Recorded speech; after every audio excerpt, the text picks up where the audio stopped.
Welcome to my सीएचएससी classes को मु स्वागत करुच्ची प्रत्युष।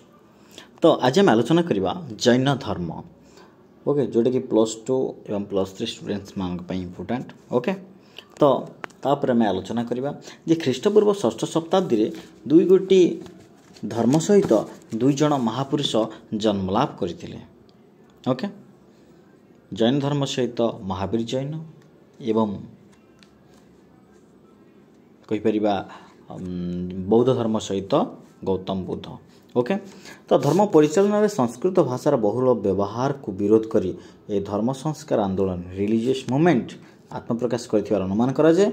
मगधर राजा बिंबिसार एवं अजातशत्रु को dynasty Haryanka okay Haryanka dynasty एमानकर पृष्ठपोषकता जोगु उभय जैन धर्म एवं बौद्ध धर्म उत्थान एवं प्रसार अव्यसंभावी हो पड़ा ओके। तापर वर्तमान आम देखिबा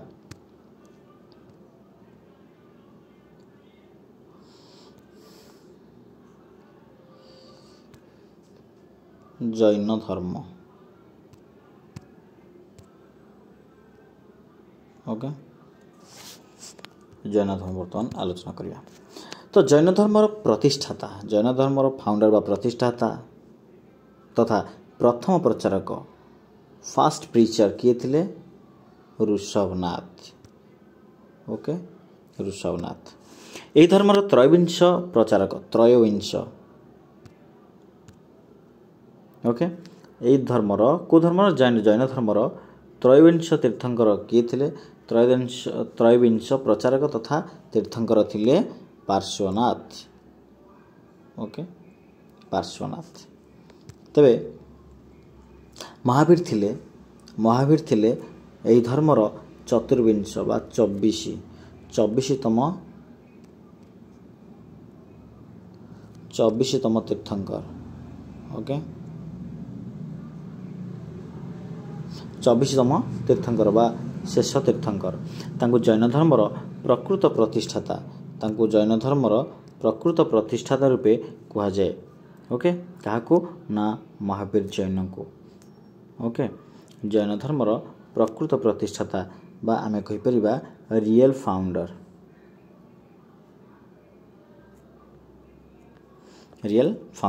प्रकृत प्रतिष्ठाता ओके। तापर देखिबा महावीर बाल्य जीवन और दिव्य ज्ञान लाभ विषय आलोचना करबा। तो तांकर जन्म 540 ख्रीष्टपूर्व एवं मृत्यु 468 ख्रीष्टपूर्व। महावीर बाल्य नाम थिला वर्धमान। ख्रीष्टपूर्व 540 वैशाली निकटस्थ कुंद ग्राम से जन्म ग्रहण करथिले। तांकर पिता नाम थिला सिद्धार्थ माता नाम थिला त्रिशला ओके। सिद्धार्थ एवं त्रिशला तांको पिता थिले ज्ञात्रिक नामक क्षत्रिय वंशर मुखिया ओके। बाल्यकाल ही महावीर अस्थायी सुख संभोग प्रति कौन से आसक्ति नथिला। जशोदा नाम जड़े कन्या जशोदा नामनी जड़े सुंदरी रमणी को से विवाह करथिले किए ना महावीर। से मध्य अनुजा एवं प्रियदर्शिन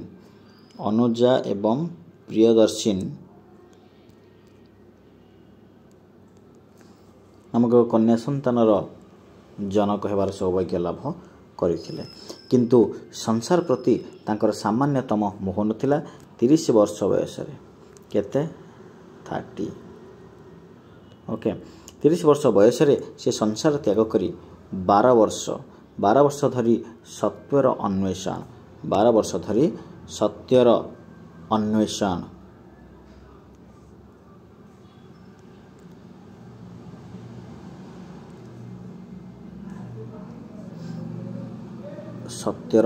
केते वर्ष धरी ना 12 वर्ष ओके।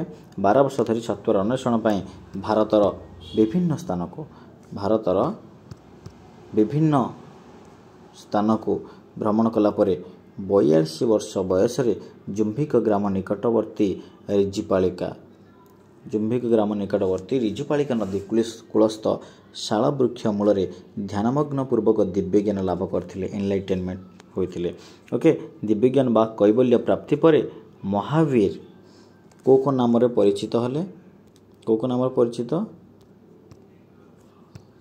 ओके केवलिन सर्वस्रष्टा नटपुत्र निर्ग्रंथ जिन जितेन्द्रिय आदि नाम महावीर परिचित हेले केबे ना दिव्य ज्ञान बा कैवल्य प्राप्त पर दीर्घ 30 वर्ष धरी निजर वाणी प्रचार कला पर से 72 वर्ष बयस अर्थात केते ना 468 बीसी ओके 468 बीसी रे बिहार स्थित राजगृह निकटवर्ती पावा नामक स्थान रे तांकर मृत्यु ओके डेथ होइथिला। ओके तापर देखिबा जे जैन धर्मर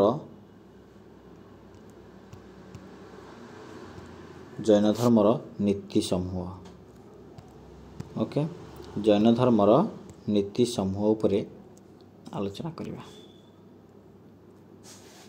ओके तबे ये जैन धर्म विभिन्न नीति उपरे पर्यवेसित प्रथम आसिला जे पंच प्रतिज्ञा कौन आसिला ना पंच प्रतिज्ञा 5 भोज ओके जे पार्श्वनाथ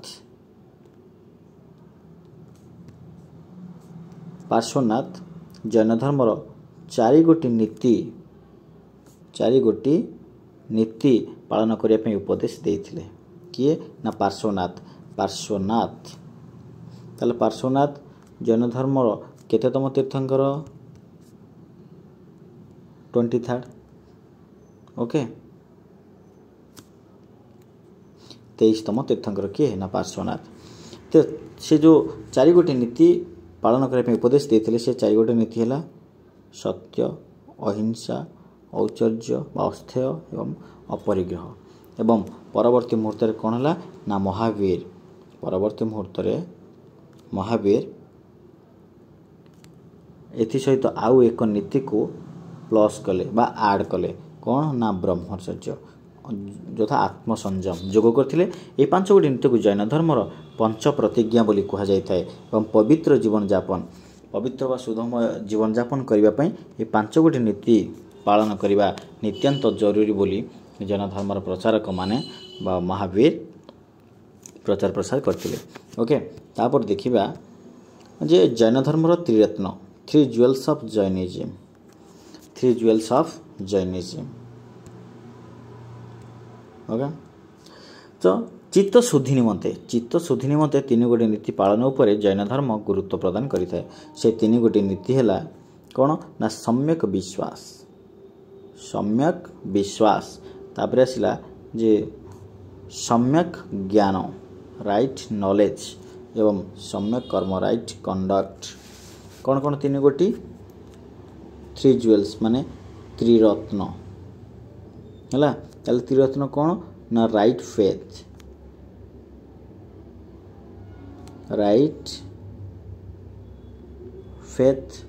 राइट नॉलेज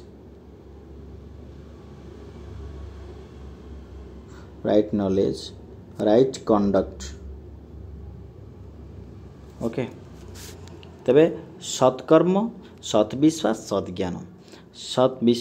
सद्ज्ञान सत्कर्म इत्यादि जैन धर्मर त्रिरत्न। ओके तो ये 3 गोटी नीति पालन करने द्वारा कर्म एवं पुनर्जन्मरु मुक्ति मिली थाए बोली से मानकर मत थिला। ओके एवं परवर्ती प्रश्न परवर्ती पॉइंट को आलोचना करिबा जे नवतत्व। ओके तो नवतत्व मध्य 9 गोटी तत्व उपर आधारित जैन दर्शन सेगुड़ी है जीव बा अजीव बा जड़ नॉन लिविंग ऑब्जेक्ट्स उत्तम कर्म बंध बा कर्मर बंधन पुण्य बा उत्तम गुणर फल पाप एवं कर्मपथ रे विभिन्न समस्या गुड़िक निर्जरा बा संगठित कर्मजोग अवसन्नता ओके मोक्ष बा मुक्ति साल्वेशन। ओके इत्यादि होची जे नवतत्व। ता परवर्ती प्रश्न ए परवर्ती पॉइंट आम देखा जे जीव एवं अजीव तत्व। जीव एवं अजीव तत्व कौन ना जीव अजीव तत्व ना living and non living theory जे जीव ओ अजीव रो मिश्रण रे बा सम्मिश्रण रे समग्र विश्व ब्रह्मांड रचना कराई। जीव ठारे आत्मा विद्यमान एणु जीव गतिशील। जीवतत्व अनुसार मृत्यु पर मनुष्यर आत्मा ऊर्ध्वगामी होता है। कर्मफल अनुसार से विभिन्न प्रकार भौतिक शरीर धारण करिथांती एवं जैन मानक मतरे 5 गोटी उपादान यथा धर्म अधर्म काल आकाश पुद्गल व पदार्थ को नहीं अजीव तत्वर परिकल्पना करा जायछि। तापर हम देखिबा जे अहिंसा बिलीव इन अहिंसा नॉन वायलेंस। ओके देखिबा जैन धर्मर मूल नीति है अहिंसा। अहिंसार प्रकृत अर्थ कौन ना जीव हत्या न करिबा एवं कौन जीव को आघात न देवा।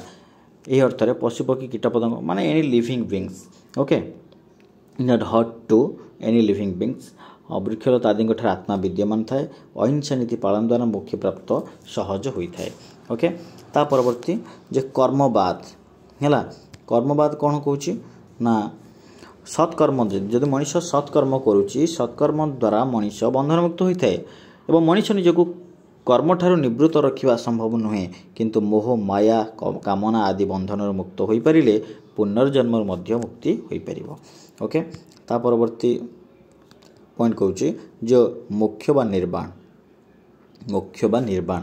है। ये मोक्ष बा निर्वाण जैन मान मतरे कठोर तपस्या कठोर साधना कठोर तपस्या दरकार। कठोर तपस्या आत्मसंयमता उचित कर्म उपयुक्त ज्ञानाहरण इत्यादि द्वारा मनुष्य कौन ना मोक्ष प्राप्तर मार्ग प्रस्तुत होता है एवं जन्म मृत्यु लाभ करिवार अन्य नाम हला मोक्ष। ये जो जन्म मृत्यु रहस्य मुक्ति पाइबा अन्य नाम हला मोक्ष। ओके ये मोक्ष प्राप्त आत्मार पुनर्जन्म हुए नहीं एवं उत्तम कर्म द्वारा मोक्ष प्राप्ति संभवपर होता है। ओके तापर देखिबा जे सद्वाद बा अनेकांतवाद। ओके ये सांख्य दर्शन हिसाब से सांख्य दर्शन सहित सद्वाद जड़ित थिबा अनुमान करा जाए। यही तत्व अनुसार सत्य को भिन्न भिन्न मार्ग विश्लेषण करा जाय थाए। एही न्याय प्रत्येक प्रश्नर 7 गोटी संभाव्यत थाई पारे। वस्तुटी अच्छी एवं वस्तुटी नाही वस्तुटी अच्छी एवं नाही पूर्वर जानी हेउ नथिबा बा न होला परी। ओके पूर्वर जानी हेउथिबा बा न हेउथिबा अच्छी नाही जानी हेउ नाही एवं यही अर्थ रे आत्मा अच्छी आत्मा नाही जदि आत्मा अच्छी ताहा अवर्णनीय। तेणु यही हिसाब रे जो सांख्य दर्शन रे वर्णना कराई सद्वाद व अनेकांतवाद। एवं तापर देखिबा जे ईश्वरଙ୍କ अस्तित्व को से माने अस्वीकार करिसेंती होला। तेबे जन माने ईश्वरଙ୍କ अस्तित्व को अस्वीकार करिथांती सेमानक मतरे ईश्वरଙ୍କ कृपा उपरे मोक्ष प्राप्त निर्भर करि न थाए होला।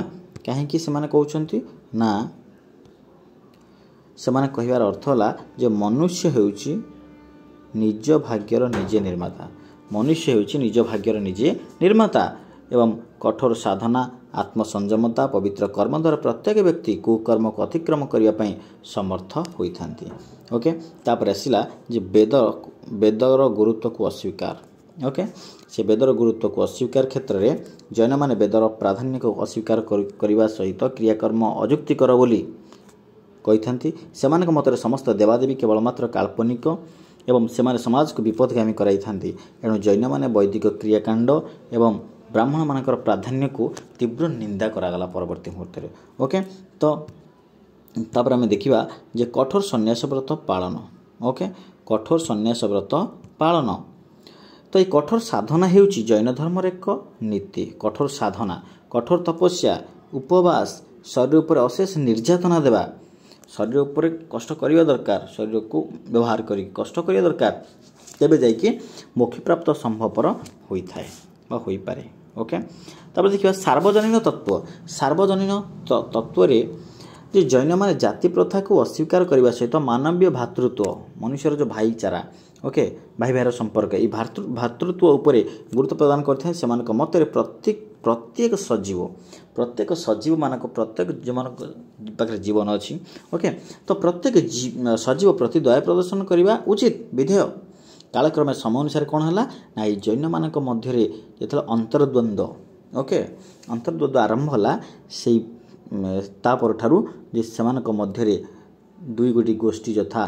दिगंबर एवं श्वेतंबर रे विभक्त जो माने धला वस्त्र परिधान करिथांती से माने श्वेतंबर जो माने कौन प्रकार वस्त्र परिधान करि नथांती से माने हेले दिगंबर एवं तापर देखिबा जे लास्ट पॉइंट